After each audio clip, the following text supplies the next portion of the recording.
Hello. Hello, Madhu Singh ji. हाँ जी, अशोक जी भाई साहब। मैं कह रहा हूँ ये जो घटनाक्रम हुआ है जी। भोंगरा वाला, इसमें आज आप लोग धरने पर जब बैठे हैं, कितने दिन हो गए हैं? और आज अभी आप लोगों ने इस धरने को लेकर एक ऐलान किया है कि कल हम लोग एक बड़ी विशाल काला दिवस मनाएंगे, एक प्रदर्शन होगा, धरना होगा। तो मैं चाहूंगा कि आप सबसे पहले तो मुझे इस घटना के बारे में विस्तार से जानकारी दें, क्योंकि हमने देखा था कि जब ये त्रासदी का मामला हुआ था, उस मामले के बाद जी। आप सबसे पहले वहां मुझे दिखे थे, और उसके बाद से रेगुलर आप उन परिवार के साथ जुड़े हुए हैं, वहां अस्पताल में भी हैं। और इस धरने की भी शुरुआत जब मैं पहली बार अस्पताल आया था, तब आपने कहा कि आज अगर हमारी मांगे नहीं मानी जाती है तो हम पहली बॉडी अब अगर किसी की डेथ होती है यहाँ रखेंगे। और उसके बाद से आपने इस धरने की शुरुआत आपने की थी। तो अब इसको लेकर मैं चाहूंगा कि क्या शुरुआत को लेकर आप लोगों की बात हुई, और उसके बाद से अब तक क्या हुआ है? जी भाई साहब, जैसे आपने बताया घटना तो दुखद है और पूरा देश जानता है। और सबसे पहले तो आपके माध्यम से जहां तक आवाज पहुंची और जिन जिन लोगों ने सहयोग किया, मैं आपका आप भी वहां आए और विस्तार से हर बात बताई आपने आपके मीडिया के माध्यम से। आपका भी आभार व्यक्त करता हूं और उससे हमें भी हिम्मत बंदी। और जब हम यहाँ आके और हमने ये फैसला लिया, क्योंकि सब लोग राजनीतिक दल चुप थे और बॉडियां जैसे जैसे मौतें हो रही थी और बॉडियां घर में जा रही थी, वापस जा रही थी, कोई कुछ नहीं कह रहा, बस चारों तरफ चीखे ही चीखे, दर्द ही दर्द अपन सभी सुन रहे थे। उसके बाद में हमने ये निर्णय लिया। ऐसे ये सरकार है और अपने खुद के प्रतिनिधि तो ये वो सोच रहे भाई जा रहे हैं तो केंद्र राज्य सरकार दोनों को क्या टेंशन थी। तो मैं एक वो व्यक्ति हूँ अशोक जी भाई साहब, आपको बता दूं कि मैं किसी भी पार्टी का सदस्य नहीं, मैंने ये निर्णय लिया परिजनों के साथ मिलकर और निर्णय लिया। और उस निर्णय की शुरुआत अकेले हम एक दो जनों ने की।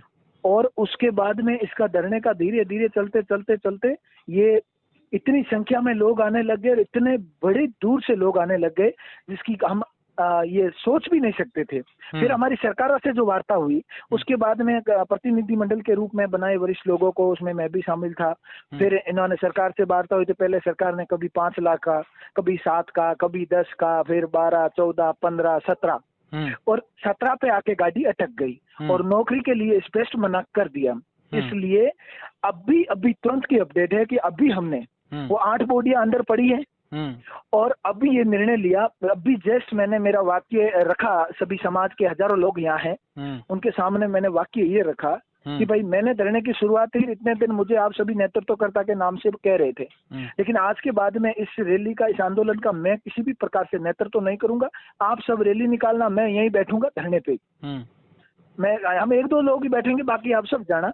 और अब मैंने ये नेतृत्व आदरणीय एक आप जो हमारे विधानसभा के हैं, कोलायत के हैं, देवी सिंह जी भाटी साहब, जो बहुत दबंग नेता है, हमने उनको, मैंने आपको वीडियो बना के उनसे इमोशनल अपील की और मेरी अपील पर आज वो पहुंच रहे हैं रात को। और वो कम से कम 150-200 गाड़ियों के साथ पहुंच रहे हैं।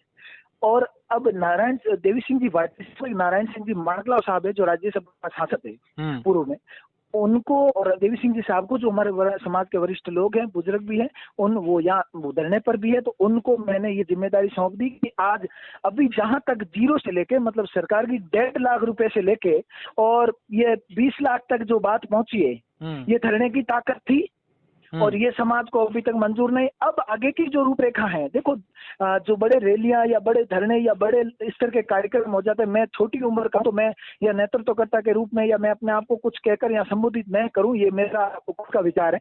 तो मैंने उनको मैं ये जिम्मेदारी सौंप दी। अच्छा, हाँ, आप बताइए कि अब तक की क्या स्थिति है? कितने लोगों की अब तक मौत हो चुकी है, और सरकार से आपकी कितने दौर की वार्ता हुई है अब तक? 6 दौरों की वार्ता हुई, 6 दौरों में बात पहुंची है 18 लाख तक। 18 लाख मृतक को और 4 लाख, 2-3 लाख घायल को। और संविदा पे नौकरी की बात की थी, लेकिन वहां बात अटक गई। अच्छा, अब और आप लोगों केंद्र की सरकार डिमांड ने क्या है? सिर्फ, आप धरना, हमारी डिमांड ये है, धरना जारी रहेगा, बॉडियां यहीं रहेगी। कल जोधपुर में बहुत बड़ा जन आक्रोश रैला है, इसे रैली नहीं कह सकते। और जोधपुर के इतिहास में काले झंडों की, ब्लैक झंडों की, ये हिंदुस्तान के इतिहास में पहली रैली होगी इतनी बड़ी और सबके हाथ में काले। अच्छा, तो क्या आप लोगों की मांग क्या है? किस मांग पर आप अड़े हुए हैं कि कितना आर्थिक मुआवजा जो मृतक हैं उनके परिजनों को मिलना चाहिए, कितना मुआवजा घायलों को मिलना चाहिए, और आप लोगों की क्या क्या डिमांड, मुख्य मांगे आप लोगों की क्या है जो नहीं मानी जा रही है? हमारी सिर्फ मुख्य मांगे यही है कि एक तो 50 लाख रुपए मृतक को मिले, हम्म। और 25 लाख रुपए प्रत्येक घायल को मिले, क्योंकि जो लोग झुलस गए इसमें घायल हो गए वो जिंदगी में ना के बराबर है, वो कुछ नहीं कर सकते, तो उनको भी 25 लाख मिले। और इनके एक एक परिवार को नौकरी मिले, जो भी परिवार है मृतकों के, इनके परिवारों को नौकरी मिले, ये मांग हमारी राजस्थान सरकार से भी है। और उसके साथ साथ हमारी मांग केंद्र सरकार ने, मोदी जी ने भी जो घोषणा की है वो भी ऊंट के मुंह में जीरो बराबर ही है। उसमें जीरो थोड़ा सा था, इसमें एक दुबे पर जीरो मान सकते हो, लेकिन है जीरो बराबर ही, क्योंकि अभी तो सबका बराबर ही बनता है। और एक आपको भी अपडेट और है कि जयपुर में राजेंद्र सिंह जी राठौड़ भी, जो ये कंपनी है इंडियन ऑयल जो भी है गैस वाली, उसके आगे धरने पे बैठ गई है। अच्छा जी हाँ। और अब कल पोखरण आंदोलन की तैयारियां हो रही है। 36 कौम के लोग, जनप्रतिनिधि, 36 कौम के सभी संगठनों के लोग और जितने भी बस ऑपरेटर है बाड़मेर, जैसलमेर, जोधपुर, सभी ने कल का रूट बंद कर दिया। बसें आएगी लेकिन सब रैली वाले निःशुल्क आएंगे, उसमें चारों तरफ से। अच्छा। और अजमेर से हमारे बीच भंवर सिंह पलाड़ा पधारे, उनके भी पीछे 50 गाड़ियां कल अजमेर की तरफ से भी लॉन्च करी है। ये मानो कि पूरे देश भर से कल बहुत बड़ा महा आंदोलन शुरू होने जा रहा है। और वो पता नहीं भगवती क्या चाहे, और इन परिवारों को न्याय दिलाने के लिए जो प्रयास चल रहा है, अब वो वरिष्ठ व्यक्ति उसका नेतृत्व करके, और ये जिस मांग तक हम पहुंचे उस मांग तक पहुंच पाएगा या नहीं पाएगा ये भगवती जाने, लेकिन हमारी उम्मीद है और आस है कि पहुंचेगा। आप सब मीडिया बंधुओं के सहयोग से आप सभी ने जो बाहर तक, दूर तक बातें पहुंचाई, इसके लिए भी आपका भी हम इंसानियत के नाते अपना फर्ज निभाए धन्यवाद ज्ञापित करते हैं। अच्छा माधु सिंह जी, मेरा आखिरी सवाल है कि अब तक इस हादसे में, क्योंकि 55 लोग जो हैं, 55-56 लोग इस हादसे के प्रभावित हुए थे, इस आगजनी के से प्रभावित हुए थे, तो अब तक क्या स्थिति है? कितने लोग जो हैं वो आईसीयू में भर्ती हैं और अब तक कितने लोगों की जान चली गई है? 33 मौतें हो गई है, 8 बॉडी इसमें पड़ी है मोर्चरी में। आखिर आपकी सरकार से क्या मांग है? सरकार से मांग यही अभी जो बताई, 50 लाख रुपए मृतक को, 25 लाख रुपए घायल को, और एक नौकरी। जी धन्यवाद। बाकी जो नॉर्मल चीजें हैं, घर वगैरह, ये तो कोई समाज सेवी बना देगा, ये तो कुछ इसके बड़ा इश्यू नहीं है। लेकिन ये विशेष 3 चीजें हैं सामने, इस पर सरकार कहीं न कहीं सहमति नहीं बना रही है। और जो शेरगढ़ से जो एमएलए हैं मीना कंवर जी, उनके पति उमेश सिंह जी साहब हैं, तो वो भी 3-4 दिन लगातार सरकार के बीच में वार्तालाप करते करते अभी समाज के सामने हाथ खड़े करके खुद धरने में शामिल हो गए, कल रैली में भी शामिल रहेंगे।